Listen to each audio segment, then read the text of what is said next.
तो हमारे साथ यहाँ पर शगुन दुबे जुड़ी हुई है, एस्ट्रोनॉमर है। कल भी वो हमारे साथ जुड़ी थी। शगुन, तो पहले पहले बहुत बधाई। कल भी मैंने आपको बधाई दी थी और ये हम दोनों मान रहे थे कि यहाँ पर जो लैंडिंग है वो बेहद सफल तरीके से होगी और अब प्रज्ञान रोवर जो है वो बाहर निकल चुका है। तो अब पूरा प्रोसेस किस तरह होने वाला है शगुन? जी धन्यवाद आपका।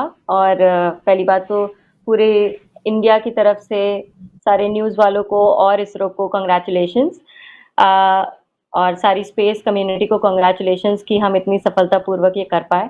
तो जैसे कि आपने अगर लेटेस्ट अपडेट देखा होगा इसरो का, तो अभी हमें रोवर की जो पिक्चर है वो मिल गई है जी कि वो जी। सफलतापूर्वक रैम से बाहर निकल आया है। तो ये पूरी प्रक्रिया को लगभग 4 से 5 घंटे लगे। जब जो चांद की सतह पे जो धूल उड़ी थी वो जब बैठ गई, तो फिर ये धीरे से शाफ्ट खुला और ये रोवर बाहर निकला।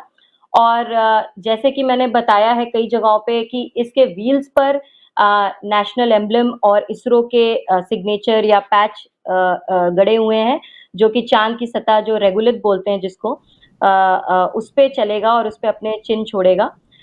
उसके बाद ये इसके अंदर जो पैनल्स लगे हुए हैं वो ऑटोमेटिकली खुल के निकलेंगे और वो सूर्य की रोशनी से चार्ज होंगे। और बहुत ही महत्वपूर्ण 2 इंस्ट्रूमेंट या पेलोड इसके अंदर लगाए गए हैं, साइंटिफिक पेलोड, जो उनका मेन गोल ये है कि वो चांद की सतह को समझेंगे, उसके अंदर के क्या केमिकल्स हैं, क्या एलिमेंट्स हैं और क्या इंपॉर्टेंट मिनरल्स हैं, इनकी वो पढ़ाई करेंगे, इन सीटू एक्सपेरिमेंट्स करेंगे। इसका मतलब है वहां पर ही, जैसे एक लैब में एक साइंटिस्ट रिसर्च करता है, वैसे ही इन सीटू रोवर प्रज्ञान वहां पे एक्सपेरिमेंट करेगा। तो चांद की सतह पे और लैंडर के अंदर भी इंस्ट्रूमेंट्स हैं। लैंडर के अंदर एक ड्रिल दिया हुआ है जो ड्रिलिंग करेगा, जिसका नाम चेस्टी है। वो ड्रिलिंग करेगा और वो भी चांद का टेम्परेचर, हमें चांद की सॉइल का टेम्परेचर क्या है वो बताएगा। और रोवर है वो मेनली उसके अंदर 2 भारी इंस्ट्रूमेंट लगे हैं, जिसका एपीएक्सिस एक का नाम है, जो कि अल्फा पार्टिकल एक्सरे स्पेक्ट्रोमीटर है। इसमें होता क्या है कि जैसे एक एक्सरे मशीन होती है, एक्सरे मशीन अंदर तक जाकर जैसे हमें हमारी बोन्स का स्ट्रक्चर बताती है, उसका मैप देती है, वैसे ही ये एक्सरे निकलेगा और वहां के जो मिनरल्स हैं उनको बम्बार्ड करेगा। तो उनसे जो ध्वनि निकलेगी उसको स्टडी करके ये बताएगा कि कौन सा मिनरल या एलिमेंट ये हो सकता है, जिसको हम स्पेक्ट्रो फोटोमेट्री बोलते हैं। तो वो तो ये एपीएक्सएस करेगा। और जो दूसरा इंस्ट्रूमेंट है जिसको लिब्स बोलते हैं, लेजर इंड्यूस ब्रेकडाउन मॉलिक्यूल्स, वो भी इसके मॉलिक्यूल्स को तोड़ेगा और क्वांटिटेटिव और क्वालिटेटिव, मतलब कितनी मात्रा में कोई कॉम्पोजिशन है, मतलब कितनी मात्रा में कोई एलिमेंट है और क्या कॉम्पोजिशन है। जैसे पृथ्वी पर हम जानते हैं कि इतने परसेंट नाइट्रोजन है, इतने परसेंट ऑक्सीजन है, इतने परसेंट हाइड्रोजन है, ये हमें पता है पृथ्वी के बारे में। तो यही हम चांद के बारे में जानने की कोशिश करेंगे, ताकि आगे आने वाले मिशंस में हम वहां पे शायद इन सब तत्वों की मदद से पानी का प्रोडक्शन कर सकें या साफ हवा का प्रोडक्शन कर सकें। शगुन, इस तरह की बातें सामने आई थी कि यहाँ पर साउथ पोल पर हीलियम 3 मिलने की कुछ जानकारी है, कुछ संकेत है।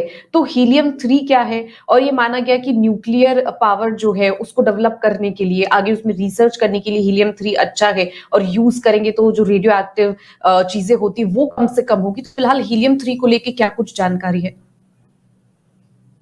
तो जो हीलियम एक ऐसा तत्व है जो कई सारे हीलियम जुड़ के एक एटॉमिक बॉम्ब बना सकते हैं।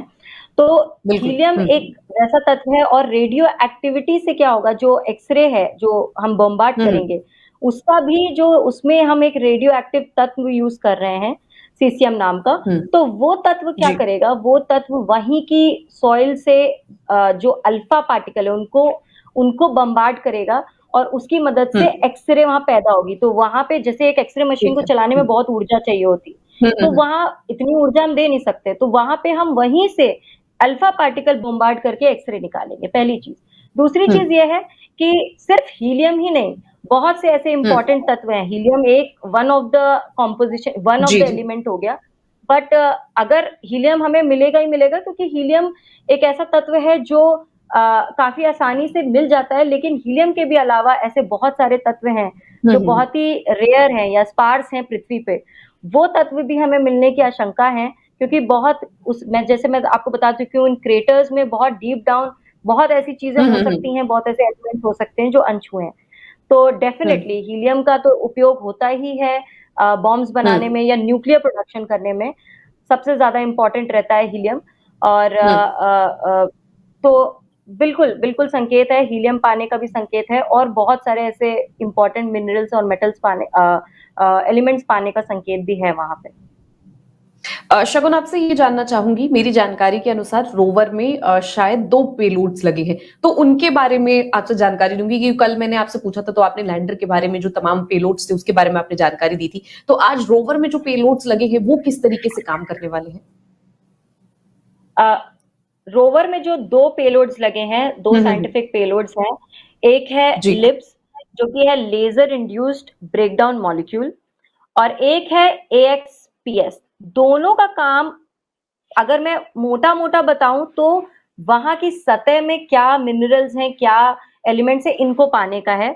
तो पहला जो है लिब्स, वो क्या करेगा, वो मॉलिक्यूल्स को तोड़ के देखेगा कि भाई जैसे H2O है, तो H2O 2 हाइड्रोजन के मॉलिक्यूल्स और 1 ऑक्सीजन के मॉलिक्यूल से मिलके बना है, तो वाटर का कॉम्पोजिशन क्या है, H2O।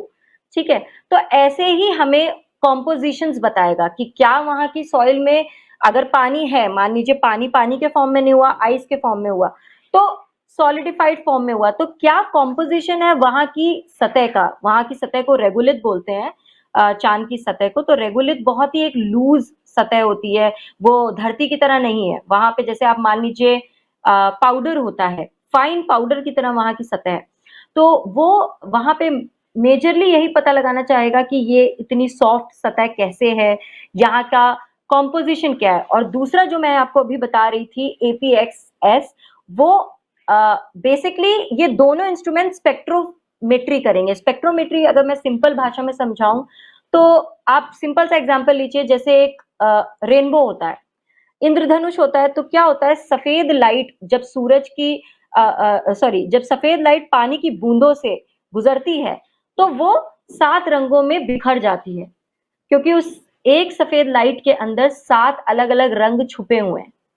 वैसे ही स्पेक्ट्रो जो ये टेक्निक है, स्पेक्ट्रोमीट्री जो टेक्निक है, इसमें हम क्या करते हैं, एक ऐसी चीज से उसको पास कराते हैं, उस मॉलिक्यूल को ऐसी लाइट से हम पास कराएंगे कि वो मॉलिक्यूल हमें कई तरह की लाइट प्रदान करे, जिससे हम समझ पाए कि ये लाइट कौन सा मॉलिक्यूल देता है। समझ रहे हैं आप, जैसे हर एक मॉलिक्यूल एक सिग्नेचर छोड़ता है, तो जब हम उसको वो एक्सरे से बॉम्बार्ड कराएंगे तो वो एक सिग्नेचर छोड़ेगा, जिसको हम डेटा के अकॉर्डिंग एनालिसिस करेंगे, पृथ्वी पर एनालिटिक्स समझेंगे, और अगर हम उसको मिलाएंगे हमारे पास जो डेटाबेस है कि हाँ भाई जो सिलिकॉन है या एल्यूमिनियम है वो इस तरह की स्पेक्ट्रल लाइंस छोड़ता है, तो उससे हम मैच कराएंगे और हम सुनिश्चित कर लेंगे कि अच्छा ठीक है, ये वाला मिनरल यहाँ मिला है या ये वाला एलिमेंट यहाँ पे बहुत ज्यादा इतनी मात्रा में, जितनी ज्यादा स्पेक्ट्रल लाइंस है, जितनी ज्यादा स्ट्रॉन्ग लाइट वो इमिट करेगा, छोड़ेगा एक धातु, उससे हमें पता चलेगा वो कितनी मात्रा में है, उसका रेशियो क्या है, उसका कॉम्पोजिशन, केमिकल कॉम्पोजिशन क्या है। तो ये सारी चीजें, ये दोनों, जैसे मैंने बोला था क्वांटिटेटिव और क्वालिटेटिव, कितनी मात्रा में है और कितना कौन सा तत्व क्वालिटी, मतलब कितने तत्व की क्या क्वालिटी है, कितना ज्यादा है, कितना कम है, और कौन सा है, ये सारी चीजें हमें पता चलेंगी इन 2 साइंटिफिक पेलोड्स की मदद से। जी, तो उसका क्या कोई दायरा है, मतलब पहले से शायद हमने डिसाइड किया होगा, क्योंकि वहां पर गड्ढे भी हैं, तो वो तमाम चीजें अपने आप से मैपिंग कर लेगा, और क्योंकि गड्ढे हैं तो खतरा भी ज्यादा है, और कितना रहेगा और जो चहलकदमी है वो करता रहेगा। अच्छा, तो रोवर का जो, क्योंकि हम अभी मेन हमारा ऑब्जेक्टिव था, प्रायोरिटी थी सॉफ्ट लैंडिंग, और दूसरा था आफ्टर सॉफ्ट लैंडिंग कि हमारा ये जो एक्सपेरिमेंट्स हैं जिनसे हमें ये खनिजों की मदद जानकारी मिले, प्लस हमें वहां पे सतह कैसी है, उसका टेम्परेचर क्या है, प्लस जो हमारा प्रोपल्शन मॉड्यूल में भी एक इन्होंने पेलोड लगा रखा है शेप, उसके बारे में भी मैं आपको बताऊंगी। तो ये सारी चीजें हमें जाननी थी। और तीसरा था कि रोवर रोव कर पाए, तो वो बहुत ही 26 किलोग्राम का, जैसे आप मान लीजिए पहला एक्सपेरिमेंट हमने किया था कि हम रोवर भी उतार लेते हैं, देखते हैं हम उसमें सक्सेसफुल हो पाते हैं कि नहीं। तो उसका रेंज बहुत ज्यादा हमने इस बार नहीं रखा है, 50 मीटर के आसपास की रेंज में ही घूमेगा वो। और बहुत ज्यादा दूर चला गया तो संपर्क टूट जाएगा उसका, लैंडर कम्युनिकेशन खराब हो जाएगा, इसलिए वो बहुत ज्यादा दूर नहीं जाएगा। और जो रोवर है, रोवर अगर किसी गड्ढे में गिर जाता है तो वो फिर वापस नहीं आ पाएगा, इसलिए वो बहुत हम्म। सेफली लैंडर की मदद से आसपास हाँ ही हाँ हाँ हाँ। नेविगेट करेगा। ठीक है।